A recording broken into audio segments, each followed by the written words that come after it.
En nuestra reflexión de hoy día vamos a ver otro milagro.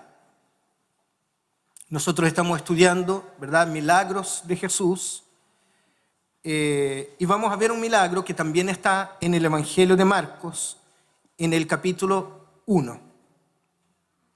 Los estudiosos dicen que Marcos fue el primer evangelio a ser escrito, en un momento en que los apóstoles y los que habían sido testigos de Jesús y las que habían sido testigos de Jesús están empezando a ponerse viejitos. Y entonces, para ese tiempo y durante las primeras décadas, la forma con que el evangelio se expandió era por medio de la oralidad. Los abuelos contaban a los hijos, los abuelos contaban a los nietos, los papás contaban a los hijos, los que habían visto a Jesús contaban más allá en la otra ciudad quién había sido Jesús. Pero estas personas empiezan a envejecer. Y entonces viene la necesidad de escribir los actos y las palabras de Jesús. Y eso entonces está hecho, o fue hecho, en estas narraciones específicas de su vida, que después se unieron de tal manera que los mismos apóstoles llegaron y redactaron lo que hoy día nosotros conocemos como los evangelios, que son 4. Pero Marcos es el primero. Y Marcos, como que, lo voy a decir así, no pierde tiempo. En el capítulo 1 de Marcos ya empieza contando que Jesús expulsa un espíritu maligno que estaba en la sinagoga. ¿Se acuerdan que lo vimos? Un milagro que ya vimos. Y al salir de la sinagoga va con algunos discípulos a la casa de Simón. Va a la casa de Simón. Yo voy a leer a Marcos, capítulo 1, del verso 29 al 31. Son solamente 3 versículos. Marcos 1, 29 al 31. Veamos si se puede proyectar. Ahí está. Excelente. 3 versículos cortitos. Dice así: tan pronto como salieron de la sinagoga en donde expulsó al demonio, Jesús fue con Jacobo y Juan a casa de Simón y Andrés. La suegra de Simón estaba en cama con fiebre y enseguida se lo dijeron a Jesús. Él se acercó, la tomó de la mano y la ayudó a levantarse. Entonces se le quitó la fiebre y se puso a servirles. Después del exorcismo en la sinagoga, Jesús se dirige con algunos discípulos a casa de Simón y de Andrés, el verso 29, ¿no es cierto?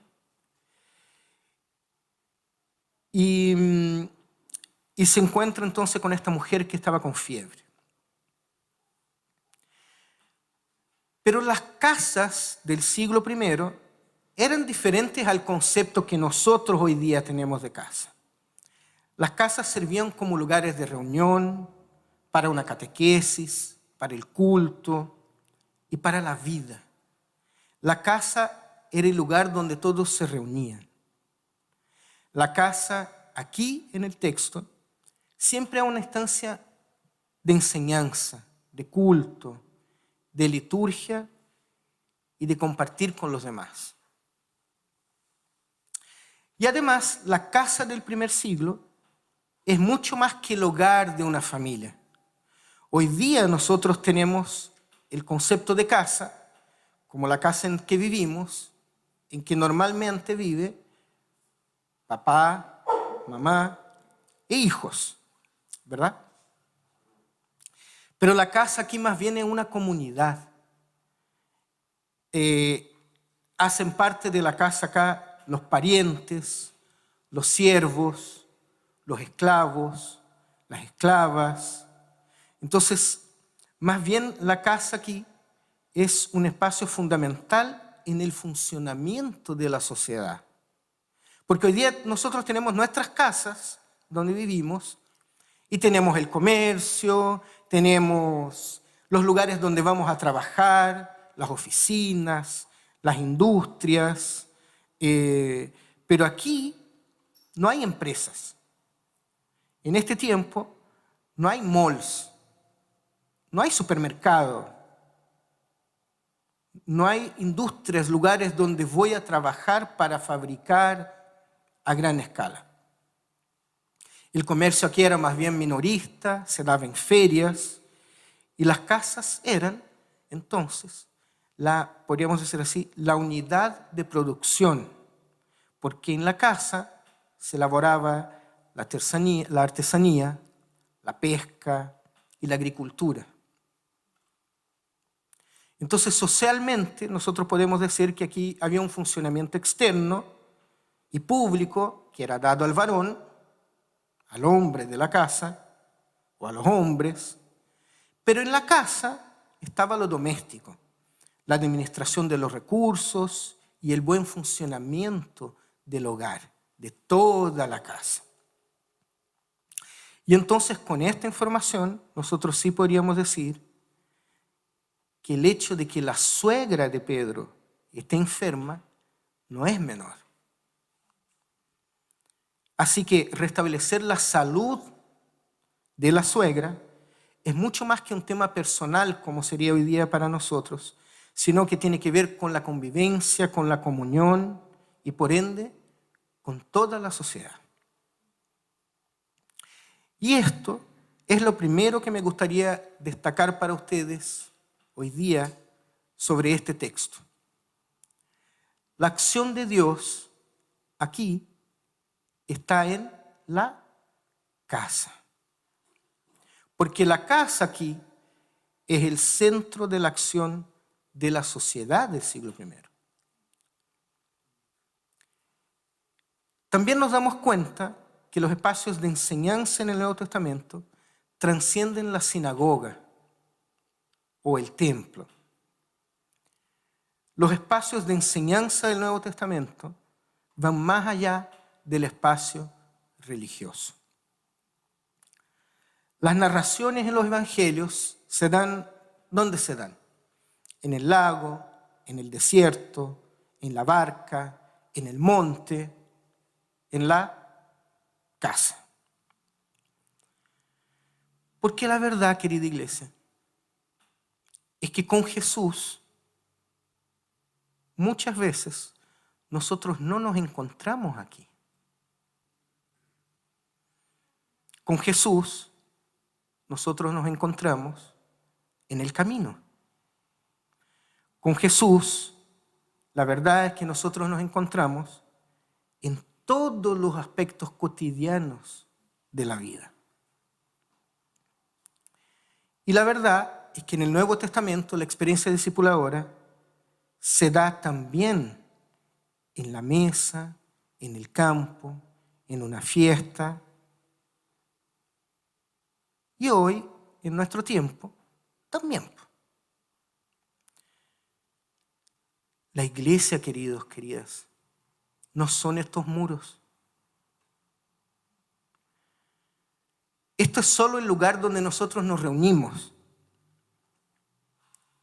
Pero la vida cristiana no se vive adentro de estos muros, sino que allá afuera, en la micro, en el metro, en el colegio, en la oficina y en todo lugar donde sea que nosotros estemos.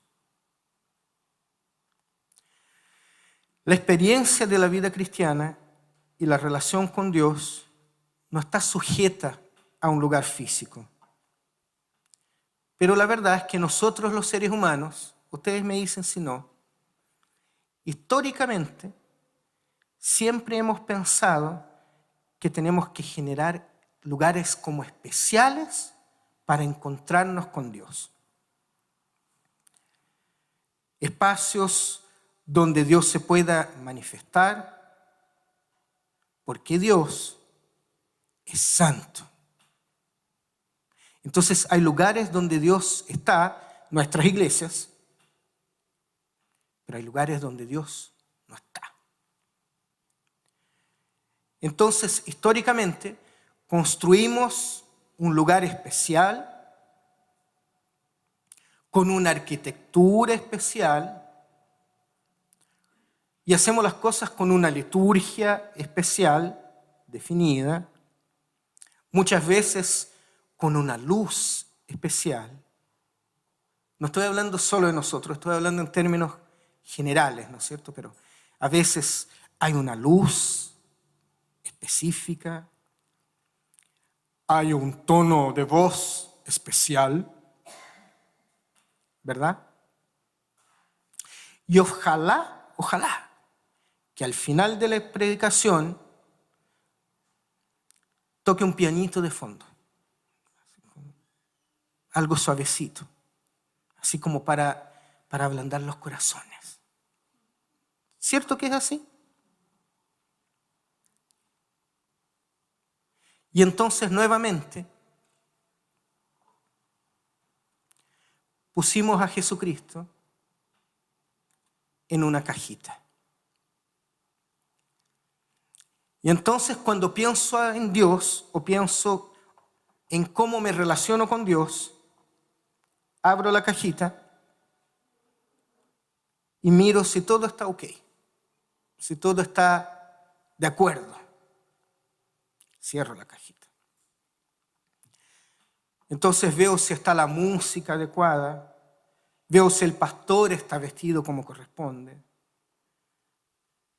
veo el largo de las faldas, veo que no hayan en nuestro medio tatuajes ni piercings, porque esas cosas no están en mi cajita.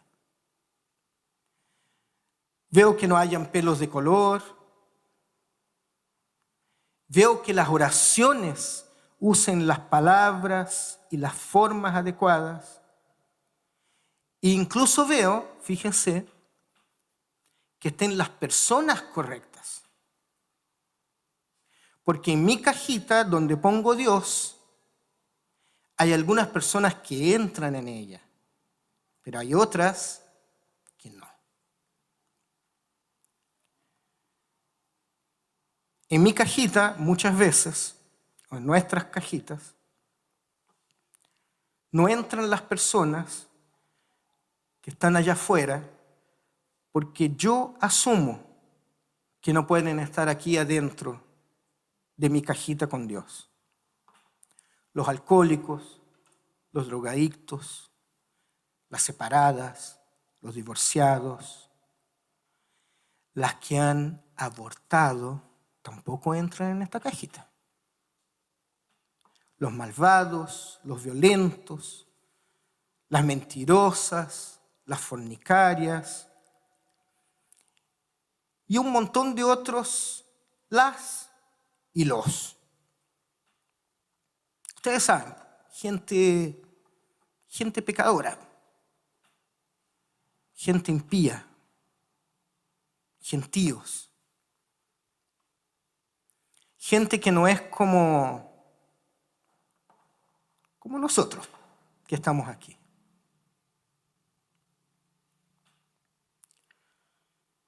Incluso a veces nosotros pensamos que en la cajita solo entra gente de derecha. O otros piensan que en la cajita solo entra gente de izquierda. Mientras que Dios dice que en su reino entran todos y todas los que lo aman a Él por sobre todas las cosas y al prójimo como a sí mismo. Pero esos son detalles, ¿no es cierto? Así que después de pasar por mi filtro, y si todo está como yo espero que esté, y como yo estoy acostumbrado a ver a Dios, entonces estamos bien. Y entonces podemos seguir y puedo seguir mi encuentro con Dios, porque yo sí sé cómo es Dios y cómo y dónde Él se manifiesta. Pero la verdad es que Jesús nos enseña otra cosa. Porque por supuesto que el encuentro con Jesús puede darse en estos espacios como los que estamos hoy día. Claro que sí. Jesús está en nuestras iglesias. Por supuesto. Jesús está en nuestras formas predeterminadas y en nuestra liturgia. Sí, por supuesto que sí. Pero también Jesús se encuentra y se da con gente que es diferente a nosotros. Y el encuentro con Él también se puede dar a solas en una habitación o bajo un puente para los que viven en la calle o en una sala de hospital o en el metro en Kiev, en Ucrania, mientras las bombas caen arriba, destruyendo casas y edificios. Así que, querida iglesia, nuestro Señor se mueve mucho más allá de nuestras cajitas y quiere que vayamos mucho más allá de nuestras cajitas. Hermanos, hermanas, que no seamos nosotros, nosotras, impedimento para lo que Dios quiere hacer. Porque a veces es tanto el afán que nosotros tenemos con nuestras cajitas que no nos damos cuenta que Dios muchas veces se manifiesta fuera de ellas. Amén. Y el texto sigue y nos cuenta que la suegra de Pedro entonces está con fiebre. Esta descripción de la enfermedad, fiebre, resulta un tanto indeterminada para nosotros porque en realidad nosotros no sabemos cuál es la enfermedad que ella tiene. Nosotros sabemos que tiene fiebre. Pero para los antiguos y primeros lectores del Evangelio de Marcos, la fiebre daba a entender la peligrosidad de la situación en la que se encontraba esta persona. Porque las personas con fiebre en ese tiempo muchas veces terminaban muriendo. No entendían muy bien lo que pasaba, pero sabían que había tenido fiebre y que la fiebre subía y trataban de bajarla y muchas veces por otros síntomas, ¿verdad? Por enfermedades que no sabemos cuáles son, terminaban falleciendo. Entonces, las personas con fiebre estaban postradas en su lecho y en cama como esta mujer que se sentía probablemente muy mal. En la antigüedad se definía la fiebre como, fíjense, le decían a la fiebre calentura antinatural. Y claro, algo que, como dije, podría llevar a la muerte, ya que al ser probablemente fruto de una infección bacteriana o viral, no sabemos, si no era tratada, podía agravarse y llevar a la muerte. Lucas 4:39, contando esta misma narración, el evangelista Lucas intensifica la fiebre y la presenta este mismo pasaje, pero en Lucas, con un tono más exorcizante. Fíjense, Lucas dice así: y inclinándose hacia ella, reprendió la fiebre y la fiebre la dejó. Como si fuera un demonio, ¿se fijan? En Lucas, Jesús reprende la fiebre y le habla a la fiebre como si fuera una persona. Bueno, eso solo viene a confirmar lo que hemos visto en domingos anteriores respecto a que muchas enfermedades o síntomas de enfermedades eran atribuidas a demonios. ¿Se acuerdan que habíamos visto? Y entonces viene la curación, verso 31. Y la curación se lleva a cabo mediante el gesto de tomar la mano y levantar al enfermo. Como si de Jesús o del Jesús sanador fluyera una fuerza curativa que en este caso no está conectada con ninguna palabra o con ningún acto más allá de tomarle la mano. Jesús aquí no pronuncia una oración, no dice nada, como si pasa en narraciones de otros milagros y señales. Jesús aquí simplemente le tomó la mano a la señora y la ayudó a levantarse. Y ella se levanta y ¿qué hace? Le sirve. Y este es el segundo punto que yo quiero destacar hoy día. Dios sana, interviene y se relaciona con personas normales, sencillas y necesitadas de su amor.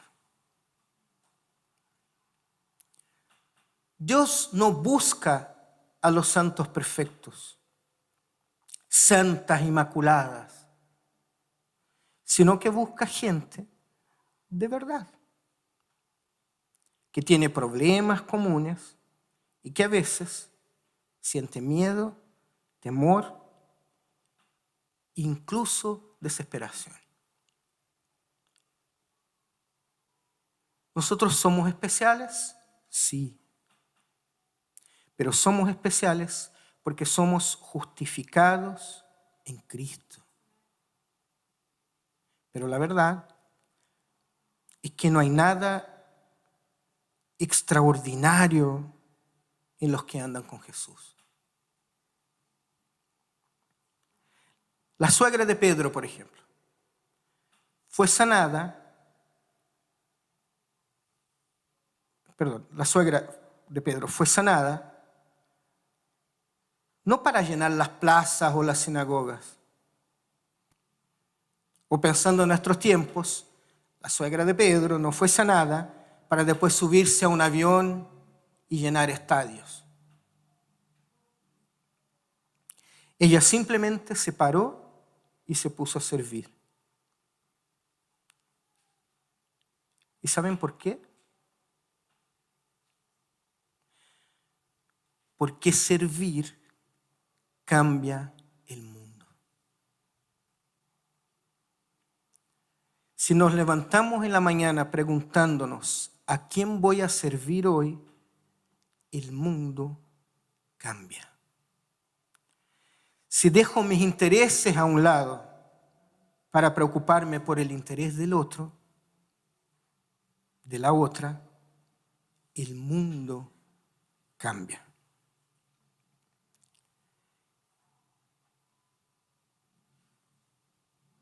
Y si Jesús toma mi mano y me levanta, el mundo cambia.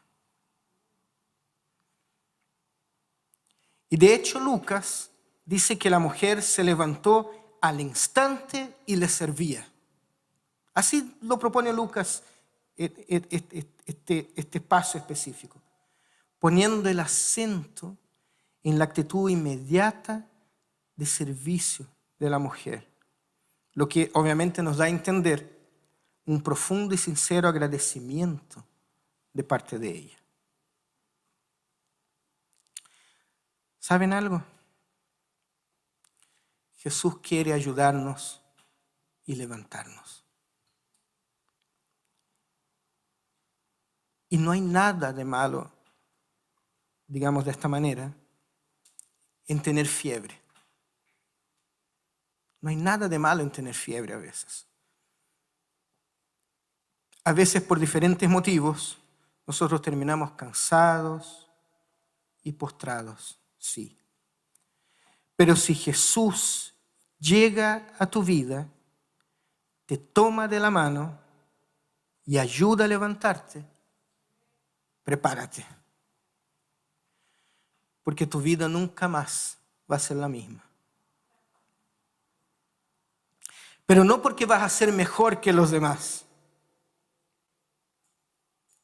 Jesús nos quita la fiebre y nos hace ver que con Él todo es diferente. Ya no vivo para mí, sino que Cristo vive en mí. Ya no estoy enfermo, ya no necesito estar postrada. Él me tiende la mano.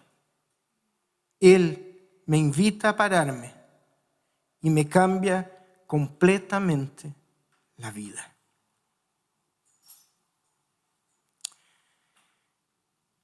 Ahora, servir no es solamente subir a un avión y hacer misiones en otro continente. Tampoco servir es solamente hacer algo por la iglesia local, la iglesia a la cual yo asisto. Servir, queridos, queridas, es un principio que yo aplico con todos y en todo el tiempo. Y sirvo porque fui servido. Entrego y me entrego, porque Jesús me entregó y se entregó.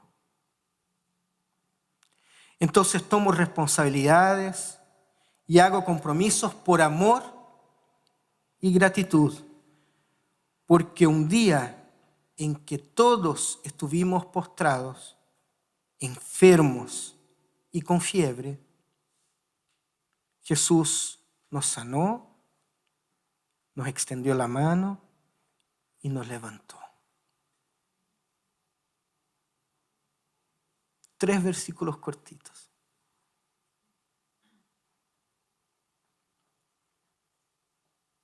Salgamos de nuestras cajitas.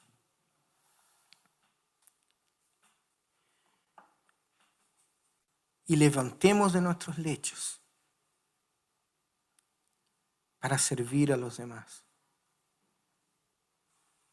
No porque me nace, no porque el pastor lo dijo, sino que porque quien me levanta es Jesús, nuestro Señor. La fiebre se va. Él me tiende la mano. Y Él cambia completamente mi vida. Querido Padre Celestial, ya en esta tarde, Señor, queremos pedirte mediante tu Espíritu Santo que tú sigas en nosotros la obra que has empezado, Señor.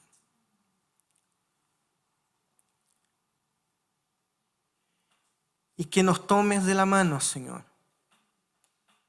y nos levantes para que podamos hacer como esta mujer, simplemente servir a los demás. Servir a los demás con lo que tú pones en nuestras manos, Señor. En la micro, en el metro, a un vecino, una vecina, a un compañero de trabajo.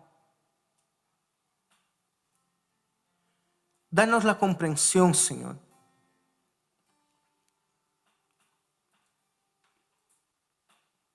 de que eres tú mismo el que nos levantaste. Danos la comprensión, Señor, de que si tú nos levantaste, el mundo cambia. Cambia mi vida, cambia quién soy, pero también cambia mi entorno, Señor. Y perdónanos, Señor, si muchas veces nos equivocamos, muchas veces pecamos, muchas veces damos un mal testimonio con nuestras palabras, con nuestros actos. Sino que ayúdanos, Señor, en todos los días de nuestras vidas, para que vayamos más allá de nuestras cajitas amando el que muchas veces es despreciado, amando a la que muchas veces es desechada. Porque frente a ti, Señor, todos somos iguales y necesitamos de tu perdón. Que tu gracia, Señor, repose sobre nosotros. Porque sin ti no somos nada. Pero contigo el mundo cambia. Gracias te damos, Señor, por tu palabra. Gracias te damos por tu amor. Oramos a ti, Señor, en el nombre de Jesús. Amén y amén.